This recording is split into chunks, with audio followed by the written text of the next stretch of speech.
பொதுவா ஒரு அரசியல் கட்சி நிகழ்ச்சிகள் நடத்துறதுல தள்ளுமுள்ளுகள் நடக்கும், அப்படி இப்படின்னு போறது நடக்கும். அந்த குரு பூஜைகள்லாம் நடத்துறாங்கல்ல, அதுலலாம் கூட பல விஷயங்கள்லாம் நடக்கும். ஒரு நீதிக்கான போராட்டம், ஒரு வாழ்வாதாரத்துக்கான போராட்டம், ஒரு உரிமைக்கான போராட்டம் அப்படிலாம் நடக்கும்போது, அதுல தடியடி நடக்கிறது, துப்பாக்கிச் சூடு நடக்கிறது, அதுல உயிரிழப்புகள் அப்படிங்கிறது தனி. அது தனி, அது வேற. அத நியாயப்படுத்தல, அது தனி.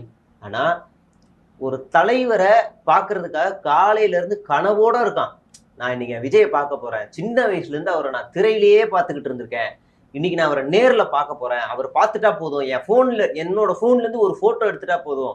என் அக்கம் பக்கத்துல, என் Instagram எல்லாத்துலயும் நான் ஷேர் பண்ணிருவேன். அப்படின்னு ஒரு கனவோட ஓடியாடுறான்.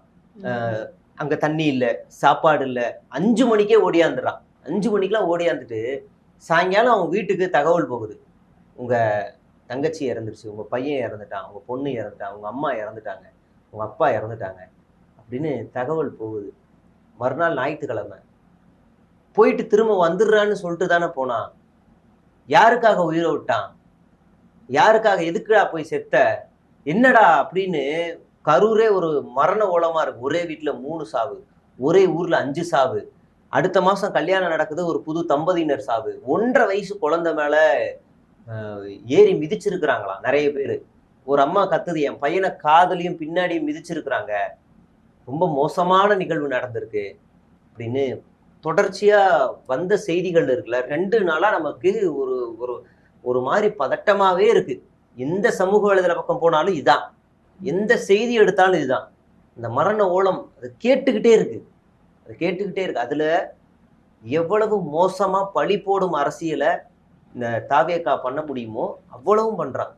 நாங்க வந்து திமுக ஊபி, திமுகட்ட காசு வாங்கிட்டோம், கொத்தடிமை, விசிகாவை பண்ண மாட்டோம், என்ன முத்திரை வேணாலும் பண்ணுங்க. ஒரு கண்ணுல வச்சு ஒரு கண்ணை மூடிக்கிட்டு இப்படி பார்க்கும்போது நாங்க எங்க பேச ஆரம்பிக்கும் போது எங்களுடைய முகத்தையும் எங்களுடைய குரலையும் கேட்டா நாங்க இப்படிதான் தெரியும். நியாயமான சில கேள்விகளை கேட்கிறோம். எதிரியாவே இருந்தாலும் கேட்கிற கேள்விகளுக்கு பதிலளிக்கணும். அதுதான் ஒரு ஆரோக்கியமான அரசியல். எதிரியாவே இருந்தாலும், அவன் மோசமான ஒரு எதிரியாவே இருந்தாலும் அவன் ஒரு கேள்வி கேட்கிறான்ல உன்னை நோக்கி, நீ பதில் கொடு.